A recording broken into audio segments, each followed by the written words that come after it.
And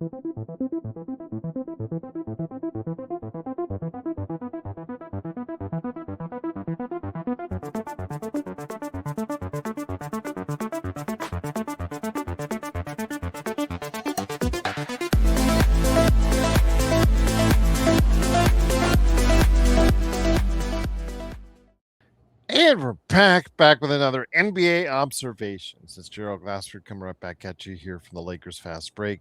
Truly appreciate you joining us. Please make sure you like and subscribe. Go ahead and hit that notification bell so you can be notified all throughout the summer on when we go ahead and check you out with another NBA Observations coming up right at you, and some live shows that will intermix as well. Because I know I got that question last night. No, we are not done doing live shows.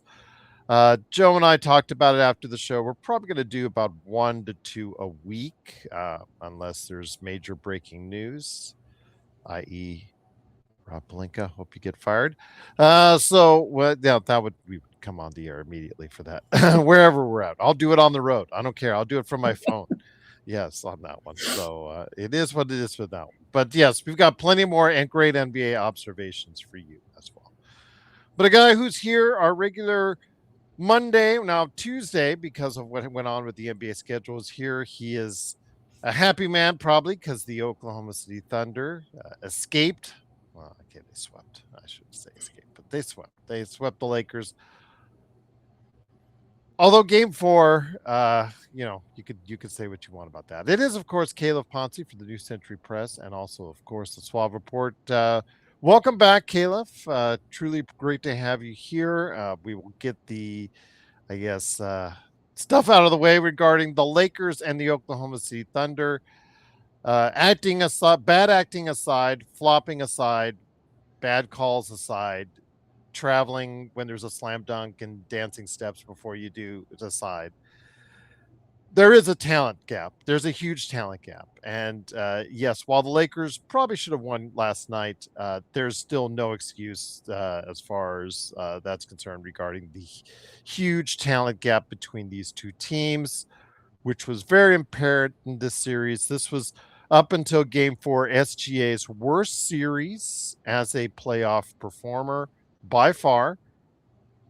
And the Lakers meant that to happen because they made every effort to try and take him out of the series. And in doing so, they left it open for the conversation of just how bad or how big the disparity between talent bases are. Yeah, I mean, I thought that last night was the first time, and they were still pretty aggressive in doubling SGA, I thought, but it was not near as the level that it had been at in the No, it wasn't. And they hinted that on the practice beforehand. They said that they were letting the other, the rest of the team win these games, so they decided to go ahead and say no, we're going to go ahead and let SGA be more out on the island. But the problem is when you're out on an island with Austin Reeves or Luke Kennard more than half the time, because you still have that stupid switching scheme where you switch when you don't have to switch, which absolutely still to this day in the NBA modern age makes no sense to me. Yeah, it just makes, sense that he was going to go off for 35 points. He did. The rest of the guys, that might have actually been the best way to do it, because the fact is you were still in the game and had the lead, and you figured going to crunch time, you're the best crunch team in the NBA statistically. You take your chances. Yeah, I mean, the reality of this is what the Lakers did on SGA is smart, and they just don't really have the personnel to pull it off to like the nth degree that you need to be able to against a team as good as the Thunder. So they send two at Shea, and then we saw AJ Mitchell kind of earn, I think, some stripes in this series, to say the least, because he's going one-on-one. There's no help, and the guy in the middle is typically DeAndre Ayton, who I imagine everyone will have wanted to play his last game as a Laker here. So, you're right. It was just a talent mismatch. I did think Chet pretty clearly traveled there on that last play, to be fair. Other than that, I did not think he did some dancing. So yeah, he did. And other than that, and that's a big, I'm not saying other than that to minimize that. That's a big time to get an on-call. But other than that, I did not think the officials were particularly problematic in Game 3 or Game 4. Game 1 and 2, though, you've got to admit, when you were out there on Twitter making mixtapes of all the acting that Oklahoma City was doing, and mind you, it still doesn't make up for the 18-point difference in both of those games. It's still, for lack of a better term, it's amusing to watch. I just think the flopping thing has gotten really overplayed. Personally, like I'm watching the Wolves in San Antonio, and I'm watching Wemby flop all over the place. Like it's just kind of what happens in the NBA now. The Thunder, I'm not saying they don't do it the most because they do. Like Chet Holmgren flops everywhere. Hartenstein not afraid to do it. SGA does the signature guard, throw his head back, flail all the time. All right, I'm not saying that this doesn't happen because it clearly does, but I just think that because it was a series against a team like the Lakers that is going to garner all this public attention, as opposed to like the Suns, where there was some, and on here we talked about it, like there was some people who were unhappy with the way that one of their two of those games were officiated, but it wasn't like we're leading First Take talking about the officiating. So I think it personally got a little bit overplayed. I mean, Austin Reeves is also not afraid to flop his way around there, and as we saw. So, I thought it was properly, or if not over adjusted to, in Game 3 and Game 4. After in Game 2, it was a very big public deal was made about it. But I mean, I just think that this is the way that the NBA works, and Thunder, like they do in many ways, they are the best, the highest level in the NBA at everything. Now that includes, I think, their defense. I think that when SGA is playing well, that includes their crunch time offense. I think that includes flopping all over the place. So it's not necessarily completely restricted to only things that fans are going to love. As we see, this is not a particularly beloved team, I would say, by the common fan. So yeah, but I mean, I thought last night, I thought the games in LA were fine. If not, they were very typically, I think, how we see Lakers games officiated. With the Lakers had big free throw leads in both games until like last night, the gap tightened there in the fourth quarter. But before that, there was a relatively big free throw gap, and I think that's fine. Like I mean, the Thunder are a far more physical team than the Lakers on players other than SGA. Now, I thought SGA was getting defended in a way that anyone who wants to complain about his particular free throws, I just think maybe you are a bit buying too much into narratives. Like, no, it was good the first couple games. You know, he was down to what, 2 or 3 free throws in one game. He was down under 10 free throws in another. But the Game 4, it was more of his typical game where he went to the line 15 times. Yeah, and I thought that was I did not think that was. I mean, he's gonna get his calls, right? Like we know how this. When we've talked about it ad nauseum on this, like we know how this works to a certain point with these star players. Like he's gonna get calls, maybe he shouldn't, but I mean, I really thought the way that Marcus Smart was guarding him off ball was like, realistically, if they wanted to do this SGA or OKC whistle that's foretold by some people, I mean, they could have called fouls. Marcus Smart could have fouled out in the first, second quarter. Like that's, I thought, how physical they were being off ball. And I'm glad that didn't happen because we're seeing that with Anthony Edwards on the Spurs too. Like this is just a way of denial. But I thought officiating was fine really in the series. Outside of Game 2, people were really upset about. And so, I mean, you know, that lens that tells the story. But I mean, I thought after that, there's a reason maybe it wasn't near as big a talking point. I thought it was well officiated. So, I mean, I'm glad that, I'm glad for the narrative purposes that series is in the rear view. And regardless, we talked about this last week. Like this season is a win for the Lakers. Like Luka's out, you still win a series. Reeves was basically out for that whole series.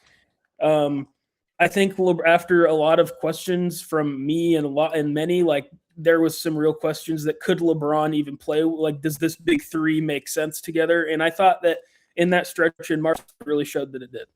So, I mean, I think that you got to get rid of Ayton. Like, Ayton's just not he's just not a player suited for winning basketball games, and you can't be relying upon him. Like, if you want to have him on your team to come in and maybe be like a bench spark plug guy, fine. But I just think that we really saw in that little stretch in Game 3 that everybody knows exactly what I'm talking about is listening to this. Like, he's just not made for these series against really high level opponents. And So I mean, yeah, like it's a memoriam stage right now for the Lakers season, but I mean, I think we'll look back in a few weeks when the dust is settled, like that. We'll see how OKC handles the rest of their teams, but I wouldn't be surprised if this is a team we just see kind of streak to a championship once Jalen Williams gets back. And I mean, the story of that series is clearly the emergence of AJ Mitchell, and if he's going to play how he did against the Lakers, then no one's going to beat this Thunder team this season, at least, even the Spurs with how good they are. So I thought last night was a pretty valiant effort. I thought the Lakers really the plan was pretty predictable, where they're going to give everything to double and hard double Shea and play this really high energy level of defense, and then they just kind of ran out of gas in 3 of the 4 games. And then last night it was right up to the end, and maybe if Chet gets called for that travel, the game ends up differently. Who knows? But really, I mean, a pretty good effort, I thought, last night from the Lakers, but just not enough to deal with this team that might be on the way to repeating as champions in a pretty crazy fashion. Once again, it's Calif Poncy from the New Century Press, and also as well the Suave Report. Please go ahead and make sure you check out what he's doing today at those great sites indeed, those great places, as he covers the sports world like only he can at the New Century Press and the Suave Report. So again, the biggest overall thing, again, the turnovers. We haven't even talked about the turnovers. That was the difference in Game 4.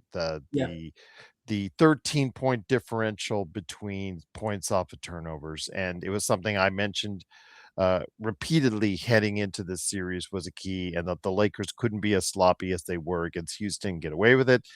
They were, and they lost. It's just that simple. The talent differential, the focus on defense, obviously is there for Oklahoma City, for even players who are not noted for their defense on the team in Oklahoma City.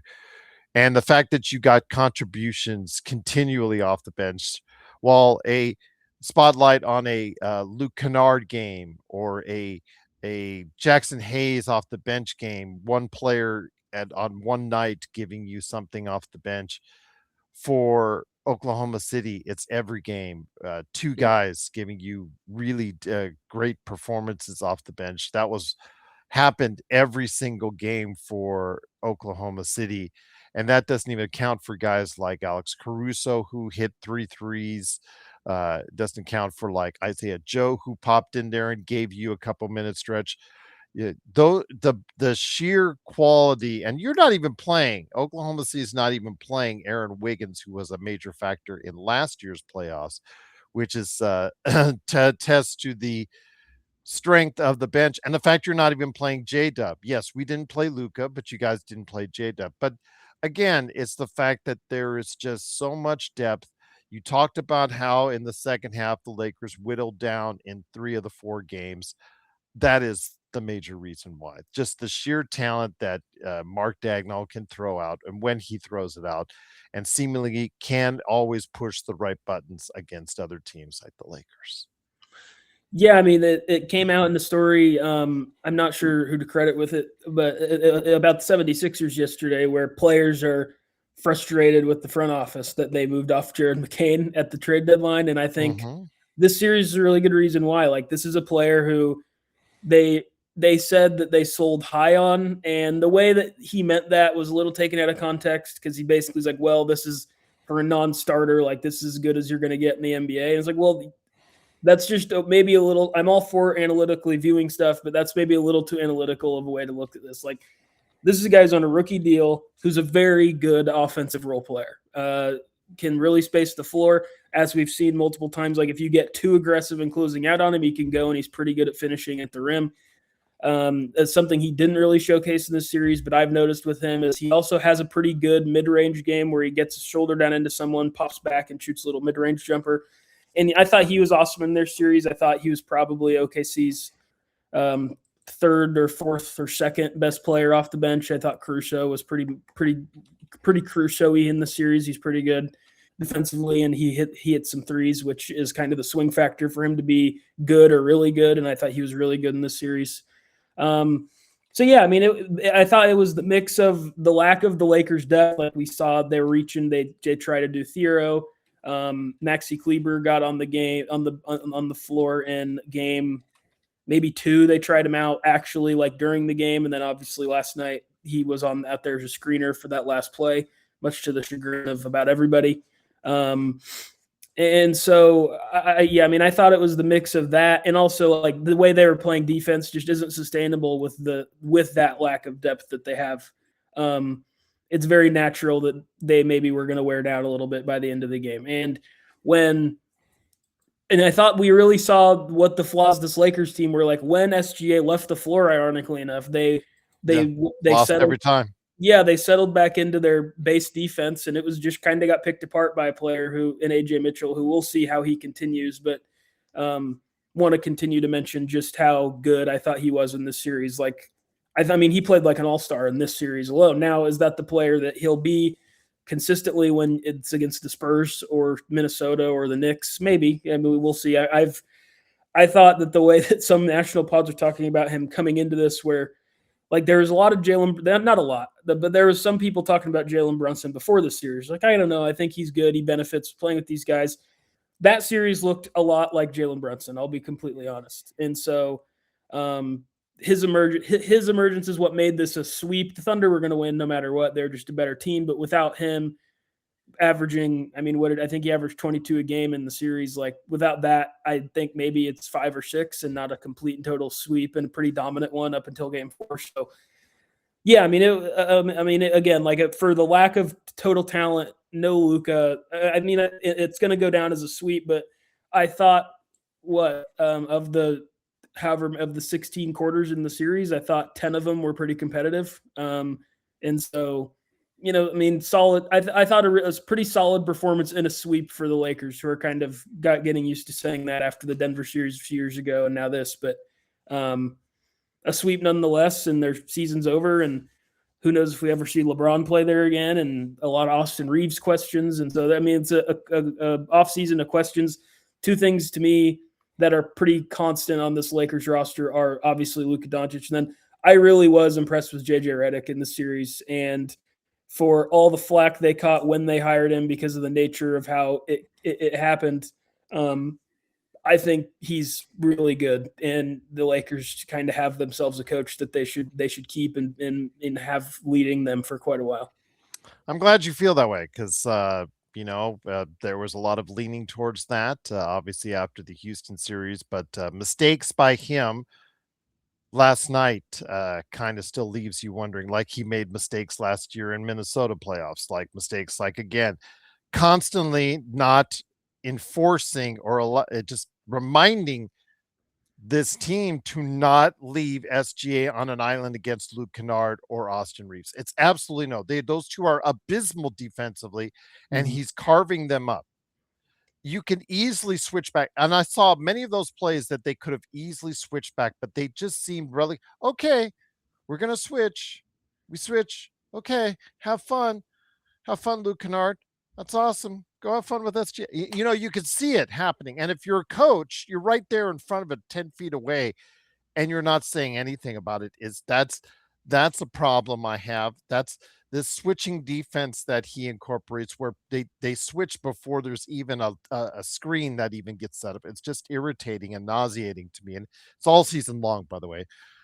So this wasn't the first time, but it just really gets exploited when you have a player like SGA. And the second thing is with JJ, that he has got to this one's a hard one. Yes, we all know about what happened with Chet Holmgren and traveling, at the very end. But you still had a chance to win the game. You're down only one. LeBron James driving to the basket. Okay, he missed the shot, but that's something where you want the all-time leading scorer to do. You want him to go and see if he can go in and take do what he does best, go downhill, see if he can get fouled. He didn't, and it is what it is there. But when you're down 3 points and you want to go ahead and get a 3-pointer, and you bring in Maxi Kleber, I'm assuming to set a screen, and Austin Reeves doesn't even take the screen and shoots a desperation 3. And you sit on the bench, the all-time leading playoff 3-point shooter on the bench. Yeah. is absolutely even dumber than playing your entire starting lineup the whole second half like he did in Minnesota last year. And that was pretty dumb. And that It was pretty dumb. it absolutely was, and I get the logic. Like I get what the hypothetical of it is like, well, it's a pin down screener, and Kleber's a way better screener than Rui. But I mean, like as the He watching, shot 4 for 8 in the game from yeah, 3. watching this perspective, watching this game from the Thunder perspective, like there was the two things that you felt the most terrified about were LeBron going downhill because he was missing shots you'd think he'd make, but whenever he wanted to get a shot, he could. Like he get to his turnaround, he got to the basket because of that lack of Jalen Williams. Like the Thunder just didn't really have a body type to deal with LeBron James going downhill. That was the one thing that the Lakers could consistently exploit in the series offensively, and they didn't go to that, even though I thought they were only down 2. There was 112, 110 during that play, and they just went for the 3 for the win, basically, or to go up 1, basically, is what I remember. I could be No, wrong. they were down 3. Were they down 3? Okay, well, yes, they were down 3 okay. at that point in time. They needed a 3, and you bench. And because you keep Luke Kennard out there, great. He's only made 1 3 all game, and he had struggled offensively all game. And somehow you go ahead and bench the all-time leading playoff 3-point shooter. It just Yeah, I blew mean, me and away. he was great in this whole series, and it wasn't even just the 3-point shooting with him. It was obviously the top thing is he just like doesn't miss threes in the playoffs. Yeah. Which, credit to the guy, but then also like he used that to leverage he would attack the closeout, and he got like these mid-range step backs. We saw that 3-point step back. He got a 4-point play on Chet in that game. Like Rui was terrific in that, and I think really the Lakers probably second or third best player in the series. And I thought he was their best player in last night's game, even with how good Reeves was. And so to take him off the floor, I agree. Like I think JJ is a really good coach. It's worked out way better than I thought it was going to when it happened, no doubt. But that was the one where I was like, man, I don't know. Like I don't know. If, especially, yeah, like it wasn't as if he really used the screen mid play. And I think that it's not like Rui's not, it's one thing if you're subbing up Marcus Smart for Kleber because you want a screen setter. I mean, Rui's big and was just going to be more threatening as a popper than even if he came out there and set like a Dennis Rodman, Tim Duncan screen. Like it just wasn't, I mean, so yeah, I mean, that was a tough moment. I don't really know what I just feel like that was a bit of an overthink on his part. Like, just leave the best shooter in the game, man. Like, you don't need to, like the screen is not going to be that important, especially against this OKC team that, I mean, their personnel makes it so they can switch everybody, right? Like they can, if the worst defender who's going to be on the floor in that moment is like AJ Mitchell, who I thought really held up pretty well when like LeBron even would try to back him down. Like I thought he held up about as good as anybody on the Thunder did. So, yeah, that was rough from a coach who I think had a pretty good series for 3.5 out of 4 games. But I mean, I'm with you. I don't know. That would be frustrating, and I don't really know. That just was an overthink. That's all there. I mean, there's not really a good justification for doing that in that moment. Yeah. So there you have it again. When JJ tries to build that confidence with people, we'll make that one thing that makes you scratch your head. And so we leave it at that. The OKC Thunder move on to the second round. They're waiting for the winner of the the San Antonio, Minnesota series that takes place later today as we're recording this. I did want to mention the other series on tap before we get to the lottery, before we head on out. I wanted to go ahead and mention, of course, New York's successful run. The Lakers did what Philadelphia didn't do. The Philadelphia just rolled over at home, and there's no excuse. I'm sorry, it was a New York home game. After Joel Embiid pleaded with people not to sell their tickets. Yeah, I saw a lot of blue in Red Philly on Sunday. I'll just leave it at that. But again, a dominant performance by New York. They're rolling right now, playing with a lot of confidence. This team that's had an up and down season because a lot of people were expecting even better. I brought people on, and a lot of people thought New York was going to win the East when they started this season. So it's gone up and down, but it looks like right now they're on the way up.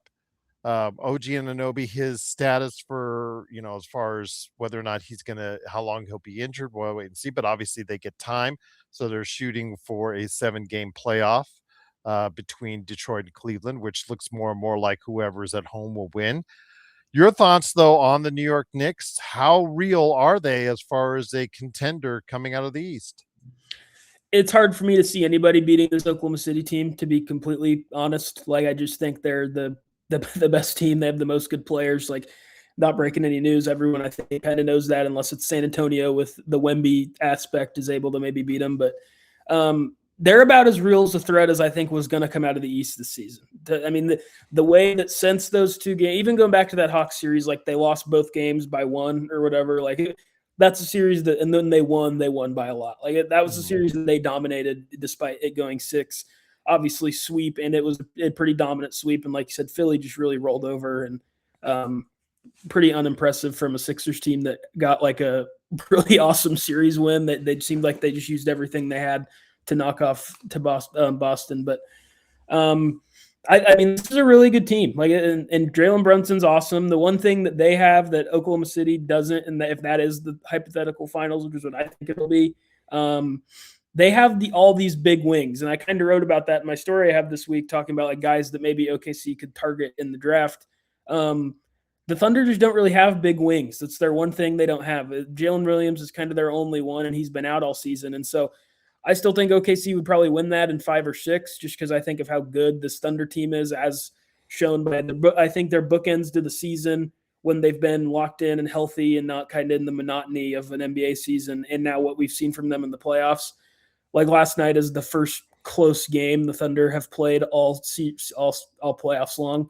But I mean, this New York team can throw a lot of these big wings at them. We'll see how OG comes back. I mean, hamstrings have been a defining factor of this playoffs between Luka, Jalen Williams, now OG Anunoby.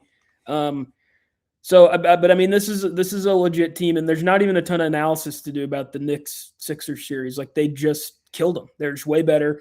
When OG goes out, you think, oh, this is a big deal. I think OG had been their best player up until the point he got hurt in these playoffs, and they just kept rolling like nothing even happened. So they've unlocked something with this, using Cat as an offensive hub, kind of like mini-ish Jokic-ish role, where he has the ball a lot. He's a good passer. He makes decisions. And it seems like it's unlocked their offense, because that's not really Jalen Brunson's game, as good as he is. Like, he's not what you'd think of as like this prototypical point guard who's going to get a bunch of guys involved. He's looking to score. And so having a center who has kind of flipped a switch in his head of what to do with this passing is problematic for anybody, including San Antonio, including OKC. But I just think the champion's going to be from the West this year. I'd be pretty surprised at any other result. But the Knicks are legit good, and they can compete and I think knock games off San Antonio or the Thunder. So we'll wait and see on that one. But again, it looks more and more like people in New York City. NYC is going to be a buzz with a whole bunch of excitement. So be prepared for all your Timothée Chalamets and Ben Stillers and Spike Lees that you're going to get, because you're going to see quite a few of that here in the coming days and weeks. And more power to them, because it looks like they are taking advantage of a weakened East as far as it's concerned. And you knew some team had to go ahead and do it. We thought it would be Boston, but that didn't work out. So it looks like New York is looking to take advantage and have an easier road to get to the NBA Finals, but we'll wait and see on that one. The other East matchup is Detroit and Cleveland. And Cleveland, we saw this is what Cleveland needed to do as far as, first of all, James Harden. Is he now a proven playoff performer? I don't want to go that far, but I know somebody, one of our watchers, Craig, said, Gerald, last week, he said, Gerald, he's a playoff performer. And I was just like, where, when? I know he did a little bit with Philadelphia, but in the same series, he failed in the same series. So, and he didn't look good to start off with in this series, but he has come back with 2 really nice clutch performances, 24 points and 11 assists last night. And then you have, of course, Donovan Mitchell, who I've talked about earlier this decade. He clearly looked like he was going to be one of the biggest and best playoff performers ever, because he always seemed to step up his game in the playoffs. like in 20, 21, 22, etc., just in those early years. But then in recent years, it had kind of subsided. And even in this series, like James Harden, it kind of faded where he just became, the guy that was like 7 for 24 or something like that. But he had a speech at halftime to the guys and then went out and backed up his talk with 21 points in the third quarter, tying, I believe, a playoff record on his way to 43 points and a victory for Cleveland. This series just smells like whoever the home team is, they're going to win. If any team is going to win on the road, I'm assuming it, to me, just feels like Detroit could, but Cleveland gives me no confidence to win on the road, and I think ultimately Detroit will win out in the series. Yeah, I mean, when we picked him last week, I had Detroit in 7, and I think I'm sticking to that. Like, this is just Cleveland has yet to win a road game in the playoffs, and they have That's yet right. to lose a home game in the playoffs. So I mean, this is what the Cavs have been, and they're lower seed. So um, I don't know. It's Mitchell was amazing yesterday. Whenever the Pistons lose, we see the bad of the Pistons, which is other than Cade, there's just not anybody who can reliably create a bucket for themselves in big moments. But Cade has been awesome down the stretch in this series, despite yesterday. I mean, they just were getting blown out after 3, and he didn't really have a time to take over the game in the fourth like he has in a lot of the games. But yeah, I mean, I think that this is Detroit in 7. It's been the home teams. I think your analysis is correct. I think it'll continue to be the home teams. Like, if someone's going to steal one, I totally agree. It would be Detroit. Cleveland has just not shown a capacity to be able to go into a hostile environment and win. James Harden is not shown a capacity to go into a hostile environment and win in some time now. So um, I think this is Detroit in 7. But I really think that, to me, either one of these teams is just going to really get beat up by the Knicks. And Detroit has a chance at them because we've seen like the Knicks have maybe struggled with a team that's going to out physical them, which is what gives me concerns with OKC or Detroit for them. But if Cleveland somehow wins the series, like, I don't think Cleveland can do anything with New York, frankly. Like, I just don't think that's a good matchup for them. So, for the sake of a competitive Eastern Conference Finals, let's hope for Detroit in this one, because I do think that would go 6 or 7. But Cleveland's right there, and they've made it 2-2 in a series where it feels like they're the lesser of the two teams, similarly to Minnesota to me.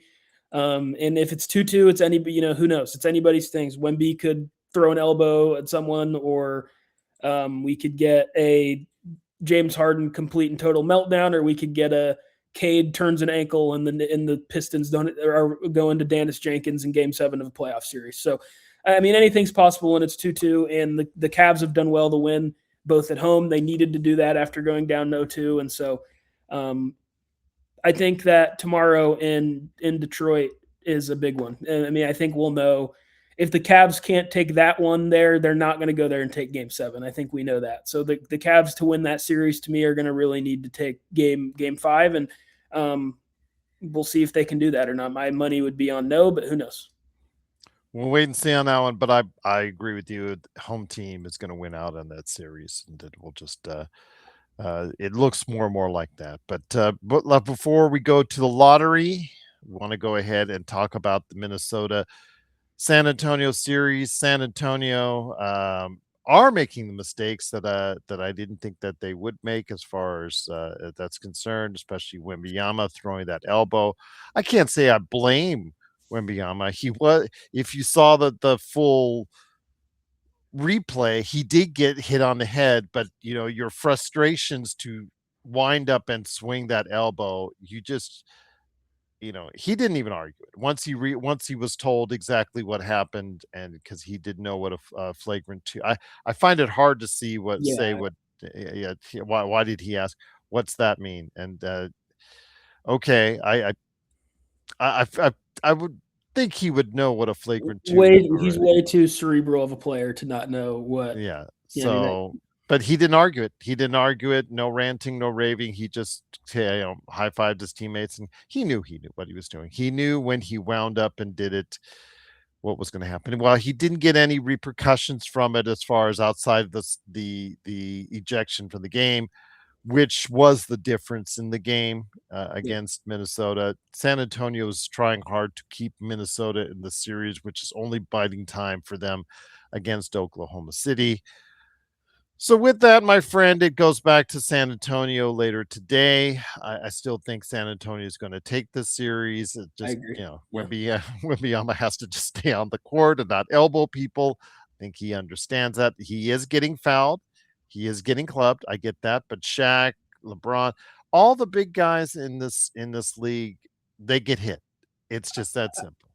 I don't even think this is a restricted big guys thing anymore. Like we talked about, or I talked about how the Lakers were defending SGA off ball. Like Smart and Rui and Kennard or whoever it was. I mean, they're just hugging him off ball and they're not calling fouls on it. The Spurs are doing the same thing to Ant in this series. Like it's not an SGA. I think this is just how the NBA has clearly said this is what we want our playoff product to be, which I agree. I think it's a way better, more enjoyable product on the whole.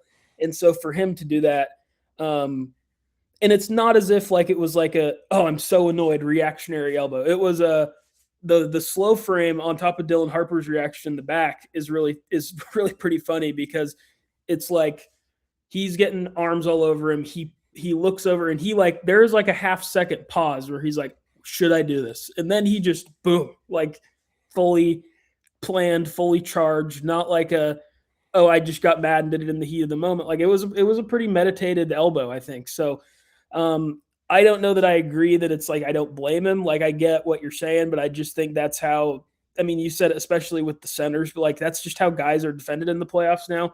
And when you're 7'7" or however tall he is, like you're gonna get some like there's a payoff to that. Like you're not gonna get officiating benefits. I mean, we saw last year in Thunder Oklahoma City Game 7 what they allowed Alex Caruso to do to Jokic. Like it's just kind of one of these prices you pay for being bigger than everybody. And he is even more bigger than everybody than Nikola Jokic, obviously. So this is going to be something for him. And this is kind of what I was going to with when I say it just they're not ready and they don't have the experience. It's not an on court thing all the time for me. Like it's a thing of like I think yesterday or in any of these games like the way that the Lakers were defending SGA, like it would be really frustrating and you're all over you and Smart's hugging you and you got to push to get off anybody. And then half the time Smart flops around to make it look like you fouled him when he's been hugging you the whole time. And it would be really annoying. Same thing for Ant. And we've even seen Ant maybe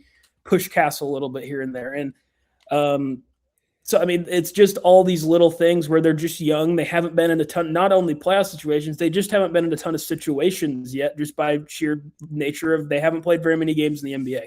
And I think San Antonio is just so much more talented of these two teams. Dylan Harper stepping up to being really good, really fast. Now, it's not always consistent because he's only a rookie, but it's clear that they've got, I think, a future All-NBA level guard with him. Maybe not right now, but down the line quickly.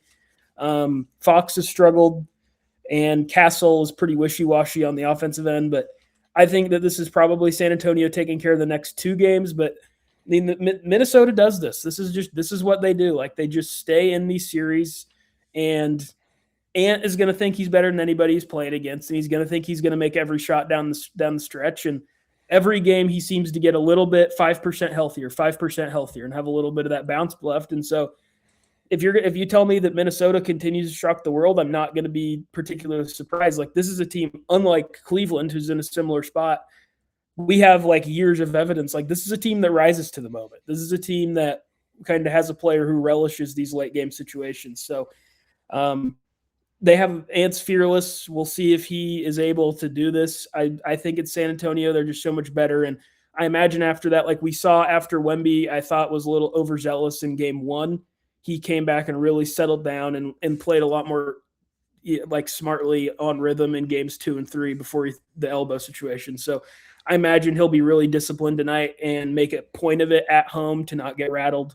But I mean, it's any like I said with the last one, any 2-2 series, any team can win. It just takes one or two things to happen. And Minnesota in this series has been able to get it late in games. And I thought it was the opposite in that game 4. I thought Minnesota was really just trying to let San Antonio win the game for most of it. And then in the end, they just had more talent with Wemby out and they prevailed. But This is interesting. This is the best series we've had in the second round, no question. It's, I think, a completely even scoring margin so far.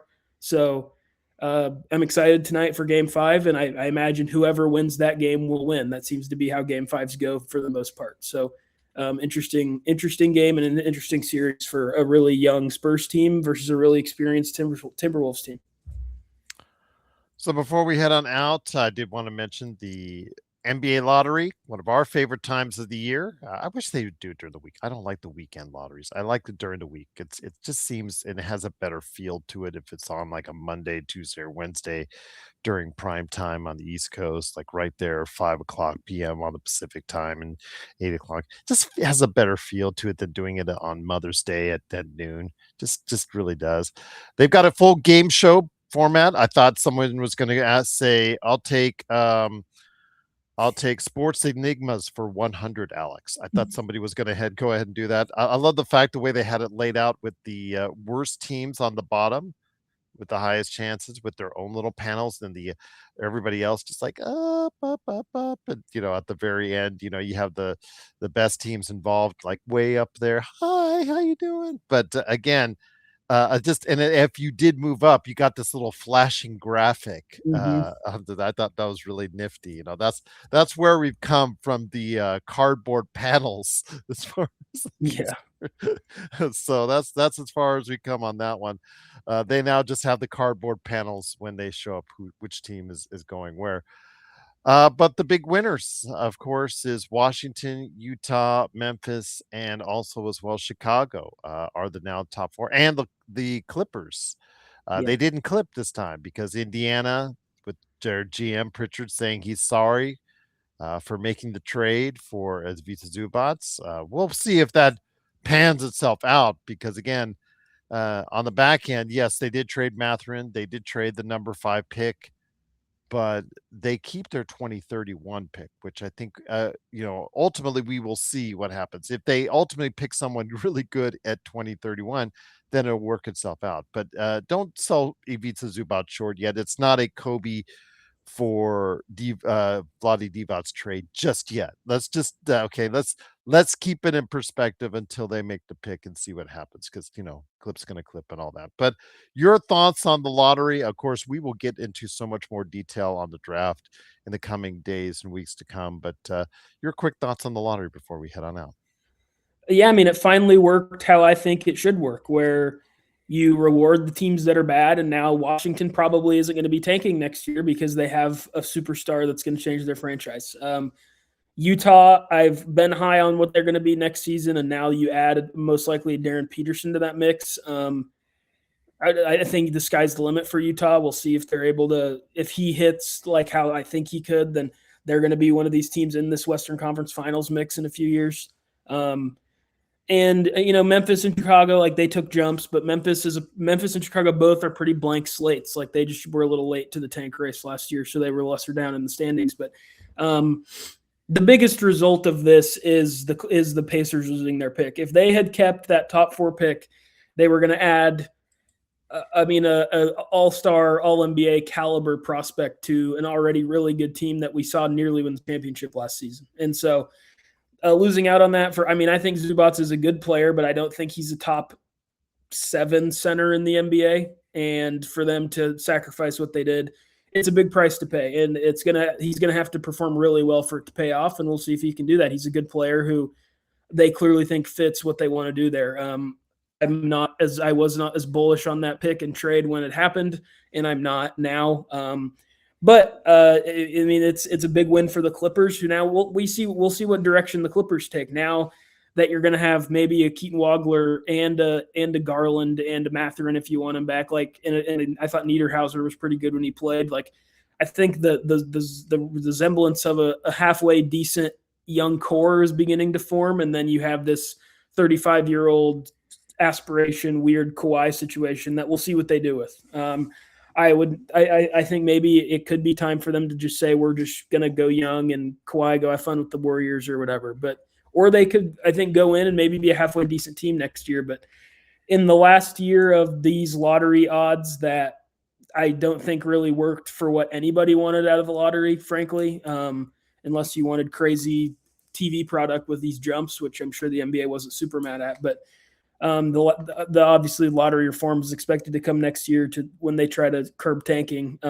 I thought this finally worked out how it should, which is Washington and Utah, 2-year tanking teams, are going to be done now, and that's not coincidence that they're going to win the lotteries and then just happen to maybe not be tanking next year. I think this is why I think that if they really wanted to get rid of this problem and keep the basic balance of American sports, which is the draft supplements talent to bad teams, getting rid of the lottery is really the best way to do it, and just doing straight reverse order draft. But I mean, we saw I'm sure that lottery was just as watched as any of their playoff games have been. Like, it's such a huge TV product for them, and it matters so much. And even with OKC having the 12th pick, like, it leads all these conversations before, like, what if they jump? And then fortunately for the rest of the NBA, that didn't happen. But so yeah, I mean, good. I think a lottery everybody should be pretty happy with, unless you're like a Nets or Pacers fan.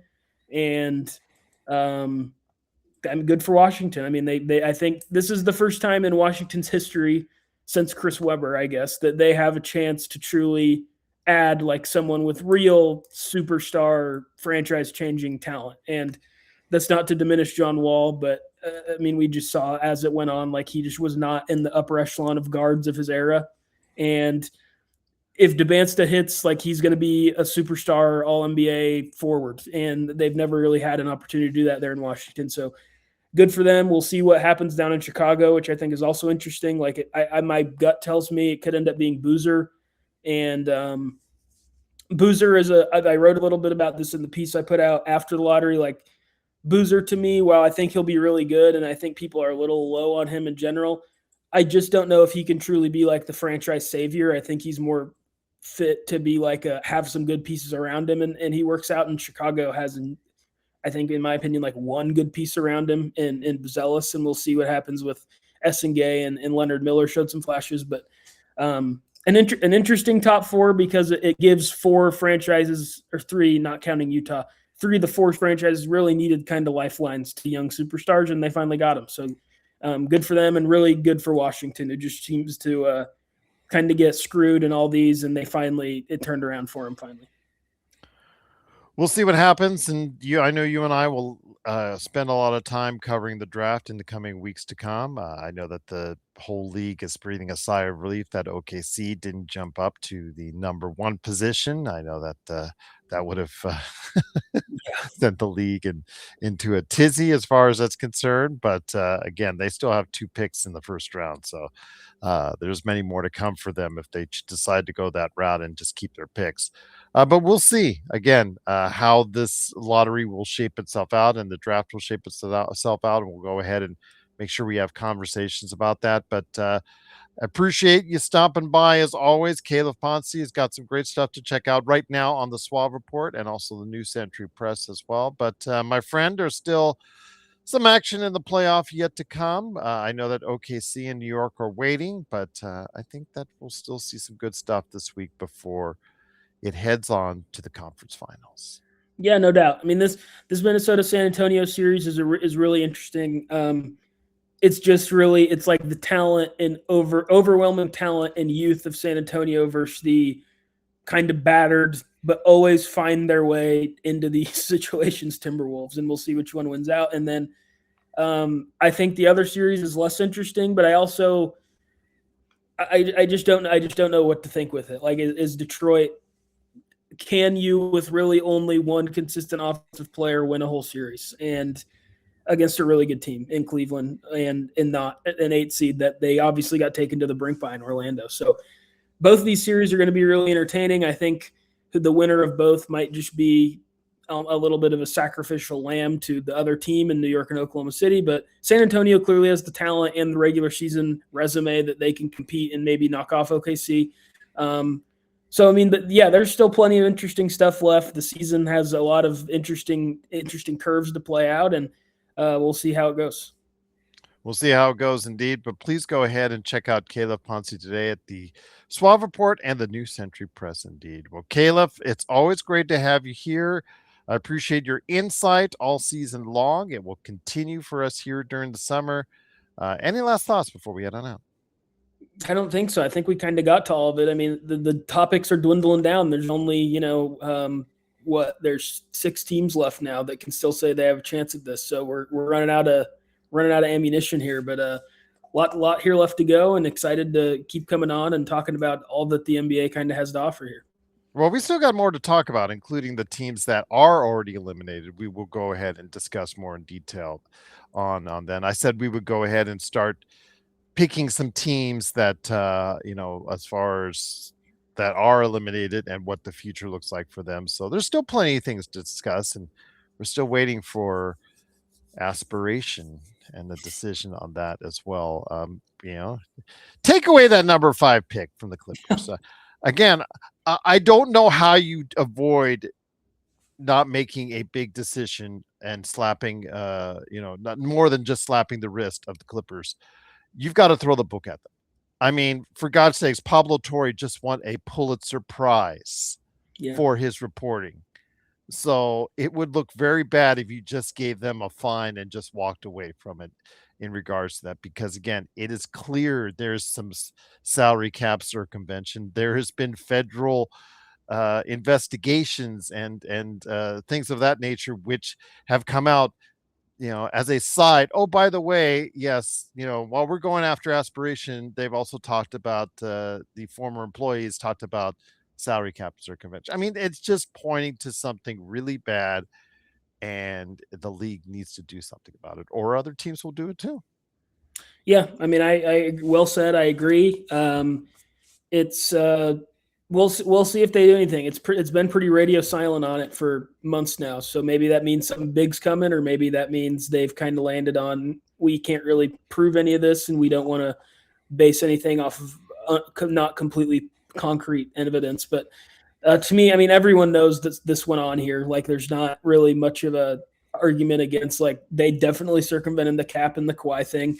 And to me, that should be big punishment, especially with it coming from a LA team that, like, if you're going to let big markets also do this, then, I mean, whenever free agency returns to its former glory, which inevitably it will probably in this next CBA, it's, I mean, you're opening a can of worms. I don't think you want to. So it's a lot. We'll see what happens with aspiration. There's just really no way to predict it. I could see either extreme happening where they give them a $200,000 fine and they're like, well, we couldn't really prove anything. Or I can see where maybe they strip future picks and tell Kawhi to go somewhere else. But there's no timeline that we know of. There's no anything. So it's just kind of going to be one of these things where one of these days you're watching a show and you look down at your phone and all of a sudden Kawhi Leonard's free agent or something like we don't know when it's going to come down. So interesting stuff. Certainly one of the more interesting things headed into the off season, and